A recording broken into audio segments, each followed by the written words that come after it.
तो लाख टके की बात ये भी करेंगे। आज की एक बड़ी खबर के साथ शुरुआत करते हैं। देहरादून में आसमानी आफत से हुई तबाही को लेकर उत्तराखंड के सीएम पुष्कर सिंह धामी ने आपदा कंट्रोल रूम पहुंचकर राहत बचाव कार्यों की जानकारी ली है।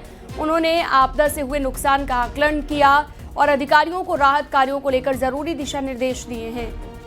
आपको बता दें कि बीती देर रात देहरादून के सहस्त्रधारा में कारलीगाड़ और मजियाड़ गांव में बादल फटने से काफ़ी तबाही हुई है। इसके बाद से 5 लोग लापता हैं, जबकि करीब 100 लोगों का रेस्क्यू कर लिया गया है। पछुआदून में आसन नदी का जलस्तर बढ़ने से झाझरा और परवल इलाके में ट्रैक्टर ट्रॉली के जरिए नदी पार कर रहे कुछ लोग बीच मझधार में फंसकर बह गए। ट्रैक्टर ट्रॉली में 14 लोग सवार थे जो नदी के तेज बहाव में बह गए।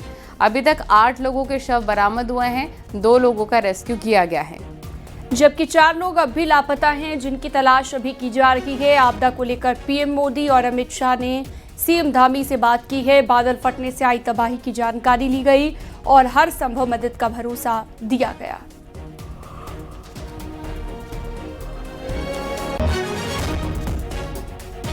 तो ये लाइव तस्वीरें आप देख रहे हैं, जहां देहरादून में एक बार फिर से सीएम पुष्कर सिंह धामी लगातार नज़र बनाए हुए हैं हर परिस्थिति पर। आज उनका जन्मदिन भी है, ऐसे में उन्होंने खुद भी अपील की है कि सादगी के साथ मनाया जाए उनका जन्मदिन, सेवा के साथ मनाया जाए। और वो खुद भी लगातार नज़र बनाए हुए हैं कि जितने भी प्रभावित लोग हैं उन तक मदद पहुंचाई जा सके।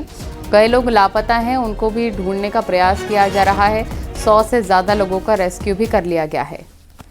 और इस पर ज़्यादा जानकारी और बातचीत के लिए सुनील और प्रभात हमारे साथ जुड़ चुके हैं। सुनील, अधिकारियों को भी निर्देशित कर दिया गया है। देहरादून के सहस्त्रधारा में जो तबाही हुई, खुद सीएम भी इस पर नज़र बनाए हुए हैं। क्या क्या एक्शन अब तक लिया गया है और क्या जानकारी? देखिए, मुख्यमंत्री पुष्कर सिंह धामी ने, भले ही आज उनका जन्मदिन था, लेकिन उन्होंने कल ही ऐलान कर दिया था कि जिस तरह से प्रदेश में जो आपदा का माहौल बना हुआ है, उसके मद्देनजर जन्मदिन उनका सादगी से मनाया जाए। और दुर्भाग्यवश जो मंगलवार की रात रही, पूरे देहरादून में और प्रदेश के अन्य स्थानों पर लगातार एक के बाद एक आपदाएं सामने आई। अकेले देहरादून में मंगलवार को 13 लोगों की मौत हुई, जबकि 16 से अधिक लोग अभी भी लापता हैं। मुख्यमंत्री ने आज दिन भर सहस्त्रधारा से लेकर तमाम जो आपदा प्रभावित क्षेत्र है उनका दौरा किया और देर शाम मुख्यमंत्री फिर आपदा कंट्रोल रूम भी पहुंचे, जहां उन्होंने अधिकारियों से दिन भर की जो राहत एवं बचाव कार्य चले उनकी समीक्षा की। मुख्यमंत्री ने एक एक जगह का अधिकारियों से पूरा नोट लिया कि कहां पर किस तरह से जो राहत एवं बचाव कार्य हैं वो संचालित किए जा रहे हैं। साथ साथ मुख्यमंत्री ने अफसरों को निर्देश दिए कि इसके बाद भी अभी भी जो मौसम का अलर्ट है आने वाले 1-2 दिन के लिए, मुख्यमंत्री ने अधिकारी को कहा है कि वो 24 घंटे फील्ड में रहें और खासकर जो नदी किनारे जो बसासत है, जो लोग नदी किनारे हैं और जिस तरह से तमाम नदियां, चाहे वो देहरादून की बात करूं तो यहाँ पर टॉन्स से लेकर जो रिस्पना और बिंदाल नदियां जो उफान पर हैं, जो बादल नदी जो आपने देखा कि सहस्त्रधारा में किस तरह से आज तबाही मची, जो तमाम नदियां उफान पे हैं, इसके मद्देनजर अफसरों को निर्देश दिए गए हैं कि वो अलर्ट पे रहें और खासकर जो लोग नदियों के किनारे बसते हैं या नदियों के किनारे जाते हैं उनको खास तौर पर अलर्ट किया जाए। इसके साथ साथ मुख्यमंत्री ने ये भी हिदायत अधिकारियों को दी है कि जहां जहां भी जो भी आपदाग्रस्त क्षेत्र हैं वहां पर किसी भी तरह से राहत एवं बचाव कार्य में कोई कोर कसर नहीं रहनी चाहिए। यदि कहीं पर भी लापरवाही दिखती है तो उसे किसी भी हालत में बर्दाश्त नहीं किया जाएगा। ठीक है, आपसे ये भी जानना चाहेंगे सुनील कि अभी मौसम वहाँ पर कैसा बना हुआ है, क्योंकि अमूमन जो बैड वेदर है, खराब मौसम है, वो काफ़ी दिक्कतें पैदा करता है रेस्क्यू करने में, क्योंकि अभी भी कई लोग लापता हैं। देखिए, जो लापता लोग हैं उनके लिए लगातार सर्च ऑपरेशन जारी है। मौसम विभाग ने पहले ऑरेंज अलर्ट जारी किया था, लेकिन अभी का जो ताजा अपडेट है, अभी येलो अलर्ट यहाँ पर जारी किया गया है। इसके बावजूद जो चाहे वो आपदा कंट्रोल रूम हो, जो स्टेट का आपदा कंट्रोल रूम है, इसके अलावा डिस्ट्रिक्ट के जो आपदा कंट्रोल रूम है, सभी अधिकारियों को अलर्ट मोड पर रहने को कहा गया है कि कभी भी जो मौसम के हालात हैं वो बदल सकते हैं। खासकर जिस तरह से हमने देखा कि देहरादून में रात 1 बजे सहस्त्रधारा के एरिया में बादल फटने की घटना होती है और उसके बाद जो तबाही होती है वो आज दिन भर सभी लोगों ने देखा कि क्या हालात देहरादून के रहे, देहरादून के अलग अलग इलाकों में क्या हालात रहे। तो इसके मद्देनजर आज मुख्यमंत्री ने बाकायदा अधिकारियों को निर्देश दिए हैं। चीफ सेक्रेटरी भी इस मीटिंग में मौजूद रहे, गृह सचिव इस मीटिंग में मौजूद थे, इसके अलावा सचिव आपदा प्रबंधन भी मौजूद थे। मुख्यमंत्री का कहना था कि किसी भी तरह की हीला हवाली खासकर राहत एवं बचाव कार्य के दौरान बर्दाश्त नहीं की जाएगी। उन्होंने अधिकारियों को निर्देश दिए हैं कि जिस तरह से वेदर फोरकास्ट है उसके मद्देनजर जो ऑफिसर्स हैं संबंधित डिपार्टमेंट्स के, वो फील्ड में हर समय तैनात रहें। ठीक है सुनील, बहुत शुक्रिया तमाम जानकारी विस्तार से देने के लिए।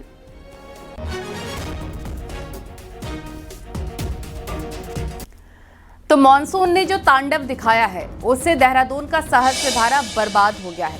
4 सरकारी भवनों समेत 15 होटल, रिजॉर्ट और 25 आवासीय भवन, एक वैली ब्रिज समेत 3 पुल तबाह हो गए। इस आपदा में सहस्त्रधारा एरिया में 5 लोग मलबे में दब गए। सहस्त्रधारा को दोबारा से पटरी पर लौटने में अब लंबा वक्त लग सकता है। एक रिपोर्ट आपको दिखाते हैं।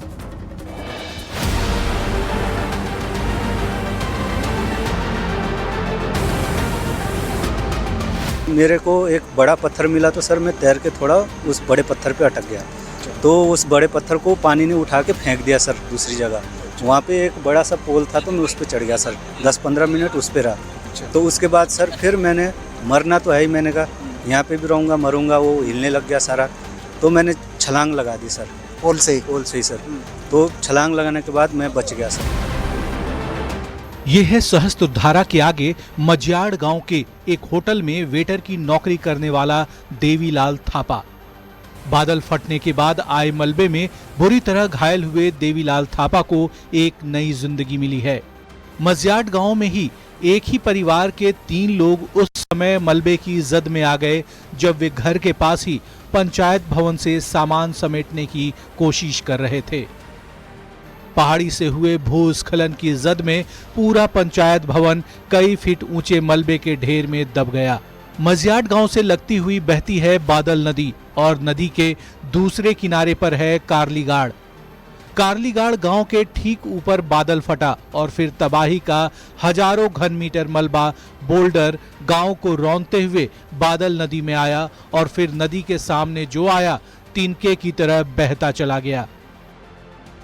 हमारी टीम को सूचना रात को मिली थी 12-1 बजे के आसपास। उसके बाद हमारी टीम यहाँ पे पहुँच गई थी अर्ली मॉर्निंग में, और यहाँ पर जब पहुँची है तो काफ़ी रास्ता आपने देखा होगा, आप लोग भी यहाँ तक पहुँचे हैं, तो काफ़ी परेशानियों का सामना करके यहाँ पे पहुँचे हैं। सुप्रीम कोर्ट ने प्राथमिक और उच्च प्राथमिक विद्यालयों में कार्यरत शिक्षकों के लिए टेट की परीक्षा अनिवार्य करने का आदेश दिया था और इस आदेश के खिलाफ योगी सरकार अब यूपी के करीब 2.5 लाख शिक्षकों के साथ खड़े दिख रही है। सीएम योगी ने बेसिक शिक्षा विभाग को सुप्रीम कोर्ट में रिवीजन याचिका दाखिल करने के निर्देश दिए हैं। सीएम योगी के ऑफिस से सोशल मीडिया में एक पोस्ट कर इसकी जानकारी दी गई है। देखिए।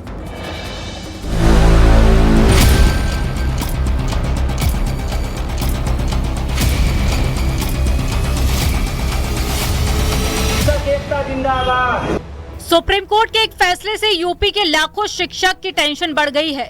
सुप्रीम कोर्ट के फैसले में कहा गया है कि कक्षा 1 से 8 तक पढ़ाने वाले हर शिक्षक को शिक्षक पात्रता परीक्षा टीईटी पास करना अनिवार्य होगा। इस आदेश के खिलाफ सीएम योगी यूपी के करीब 2.5 लाख शिक्षकों के साथ में खड़े दिखाई दे रहे हैं। सीएम योगी ने बेसिक शिक्षा विभाग को सुप्रीम कोर्ट में रिवीजन याचिका दाखिल करने के निर्देश दिए हैं।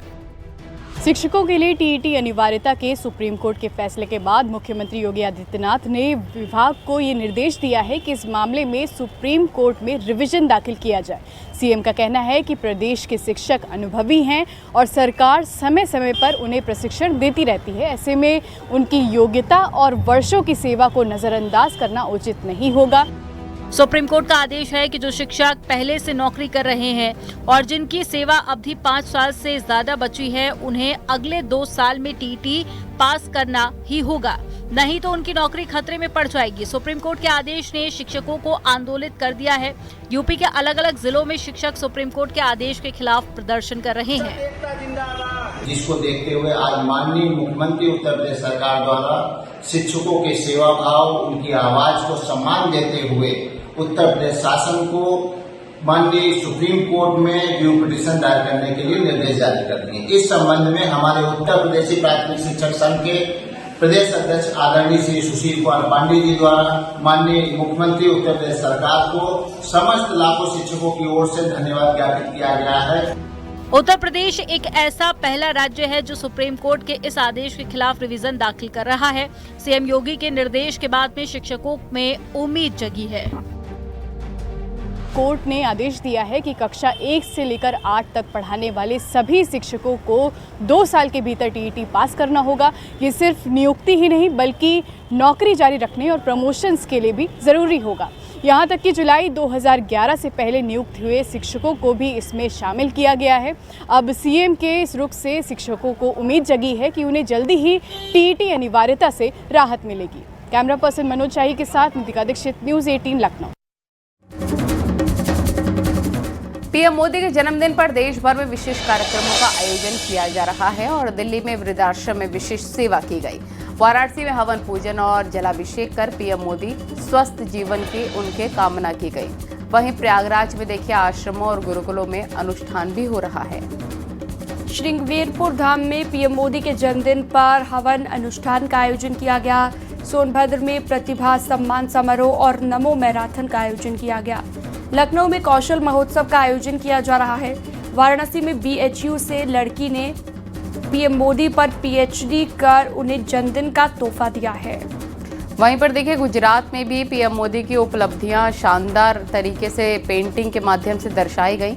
अमित शाह और जेपी नड्डा ने भी सोशल मीडिया पर पीएम मोदी के साथ अपने अनुभव साझा किए हैं।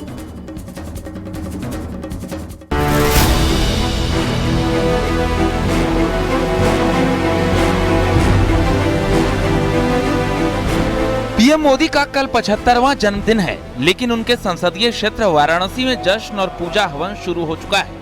पीएम मोदी के अच्छे स्वास्थ्य और लंबी उम्र के लिए काशीवासियों के साथ बीजेपी नेताओं ने हवन पूजन किया। वाराणसी के बड़ा देव मंदिर में स्थित है और यहाँ पर आप देख सकते हैं कि दर्जनों की संख्या में यहाँ काशीवासी और बीजेपी के जो कार्यकर्ता है वो उपस्थित है और पूजा चल रही है। सबसे पहले यहाँ पर प्रधानमंत्री नरेंद्र मोदी के नाम से बाबा भोलेनाथ का जलाभिषेक किया और उसके बाद लंबी उम्र के लिए बाकायदे यहाँ पर हवन पूजन किया जा रहा है। वाराणसी में गोदोलिया स्थित बड़ा देव मंदिर में विशेष पूजन का आयोजन किया गया। प्रधानमंत्री का कटआउट लगाकर हवन पूजन किया गया। हम माननीय मोदी जी के दीर्घायु होने की कामना करते हैं। ईश्वर जो विपक्ष उनके राह में कांटे बिछा रहा है, विपक्ष की जो लोग हैं वो मोदी जी का विरोध करते करते भारत का विरोध करने लगे हैं, लेकिन एक माननीय मोदी जी हैं कि आज वो राजपथ पर नहीं कर्तव्य पथ पर चलना जानते हैं। पीएम मोदी के जन्मदिन को लेकर गृह मंत्री अमित शाह ने सोशल मीडिया पर पीएम मोदी के साथ का एक किस्सा शेयर किया, जिसमें उन्होंने पीएम मोदी के संगठन के प्रति समर्पण का किस्सा बताया। इस प्रकार से कई सारे कार्यकर्ताओं के जीवन में बोले बगैर ढेर सारी चीजों को उन्होंने सिखाया है, कई सारी चीजों को, जो कार्यकर्ता का फिर काम करने का स्वभाव बन जाता है। ये घटना जब मुझे याद आती है तो मेरे साथ प्रबंधक की चिंता मैं भी करता हूँ। बीजेपी अध्यक्ष जेपी नड्डा ने भी हिमाचल प्रदेश विधानसभा में खुद के नेता प्रतिपक्ष होने के दौरान का वाकया शेयर किया।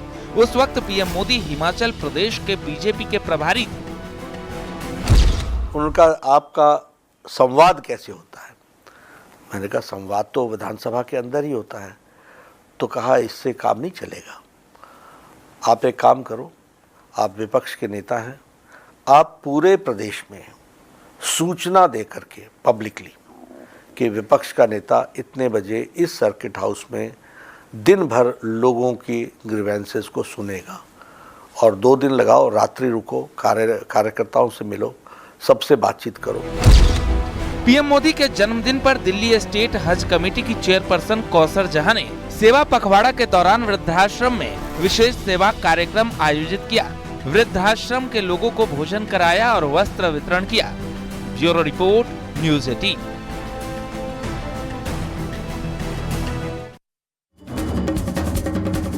जगत गुरु स्वामी रामभद्राचार्य के पश्चिमी यूपी को मिनी पाकिस्तान बताने वाले बयान को लेकर अब डेमोग्राफी पर बहस छिड़ गई है। साध्वी प्राची और दीपांकर महाराज ने जहां रामभद्राचार्य के बयान का समर्थन किया है। वहीं देखिए, किसान नेता राकेश टिकैत ने साधु संतों से ऐसे बयानों से बचने की सलाह दी है। देखिए,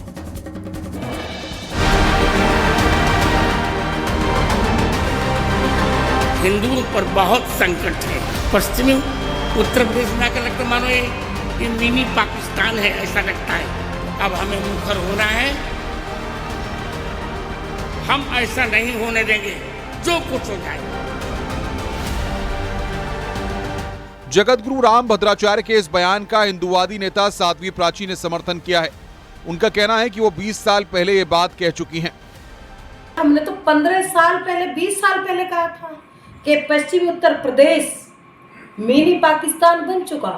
10-15 साल पहली बात है। आज तो पाकिस्तान से भी ज्यादा डेमोग्राफी, जो स्थिति, जो रेशो पाकिस्तान के अंदर हिंदुओं का है, वही पश्चिमी उत्तर प्रदेश में होता जा रहा है। इसमें गलत क्या कहा? स्वामी दीपांकर महाराज ने भी रामभद्राचार्य के बयान का समर्थन किया है।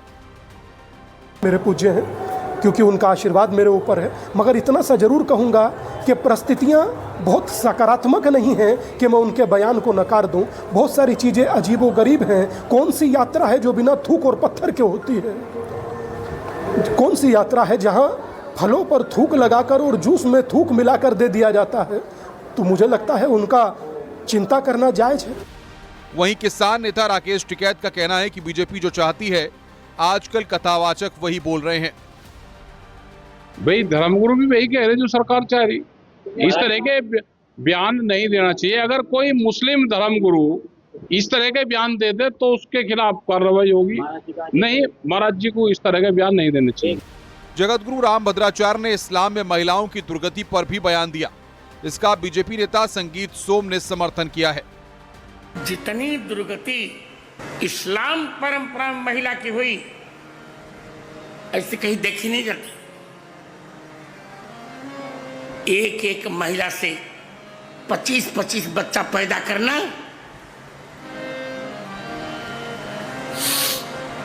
और फिर